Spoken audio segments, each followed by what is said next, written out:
బీర్పూర్ మండలం నరసింహరావుపల్లి గ్రామానికి చెందిన జాహ్నవి రిషిత్ ఇద్దరు కూడా మొన్న జరిగిన నీట్ ఎగ్జామ్లో మంచి ర్యాంక్ వచ్చి ప్రభుత్వ పాఠశాలలో మెరిట్ మీద మెడిసిన్ సీటు రావడం జరుగుతూ ఉంది. ఈ సందర్భంగా సాధించిన రిషిత్కు జాహ్నవికి ఇద్దరు కూడా శుభాకాంక్షలు తెలియజేస్తున్నా.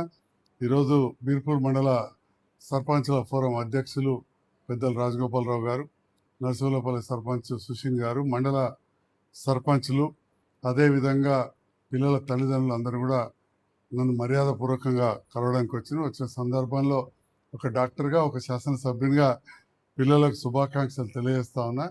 అదేవిధంగా వాళ్ళని ప్రోత్సహించిన తల్లిదండ్రులకు కూడా, విద్యాబుద్ధులు చెప్పిన టీచర్లకు కూడా ప్రత్యేకంగా నా అభినందనలు. జగిత్యాల ప్రాంతం ఒక మెడికల్ హబ్గా మారుతూ ఉంది.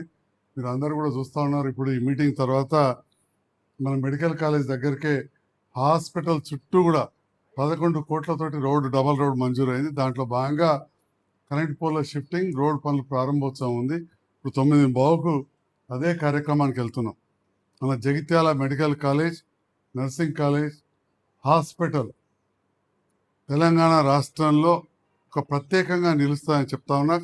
నువ్వు కొత్తగా ఏర్పడ్డ జిల్లాలలో జగిత్యాల పట్టణ నడిబొడ్డున 4 దిక్కుల రోడ్లతోటి ఇంత పెద్ద హాస్పిటల్, నర్సింగ్ కాలేజ్, అదేవిధంగా మెడికల్ కాలేజ్, హాస్పిటల్ ఒక అద్భుతమైన సేవలు పేద ప్రజలకు అందే విధంగా ఉంటాయి.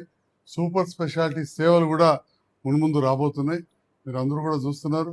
కరీంనగర్ రోడ్డు పైన కొత్తగా 450 పడకల ఆసుపత్రికి పనులు ఆల్రెడీ ప్రారంభమైనాయి. రోడ్డు కూడా పనులు ఇవాళ ప్రారంభమవుతున్నాయి. ప్రజలు ఏదైతే నమ్మకంతో గెలిపించారో ఆ విశ్వాసంతో పనిచేస్తున్నాం. మరి ఇలాంటి కాబోయే డాక్టర్స్, యువకులకు జగిత్యాల ఒక మంచి మెడికల్ హబ్ అవుతుందని, అదేవిధంగా వైద్య సేవలు తీసుకోవాల్సిన జగిత్యాల జిల్లానే కాదు చుట్టుపక్కల జిల్లాల ప్రజలకు కూడా మంచి వైద్య సేవలు అందుతున్నాయి. ఇప్పటికే మీరు చూస్తే హాస్పిటల్కి పోతే ప్రతి 4 ఒకరు మన జన్నారం, ఖానాపూర్, లక్షట్పేట ఆ ప్రాంతం నుంచి వచ్చి ఉంటారు. మెట్పల్లి దగ్గర నుంచి, కొరట్ల నుంచి కూడా చాలామంది వస్తూ ఉన్నారు. రుద్రంగి నుంచి కూడా ఇక్కడికే వస్తున్నారు. ఇట్లా ఎంతో మందికి ప్రభుత్వ ఆసుపత్రిలో సేవలు అందుతున్నాయి. ఇంకా ముందు కూడా మంచిగా అభివృద్ధి చేస్తామని చెప్పి కూడా తెలియజేస్తున్నారు.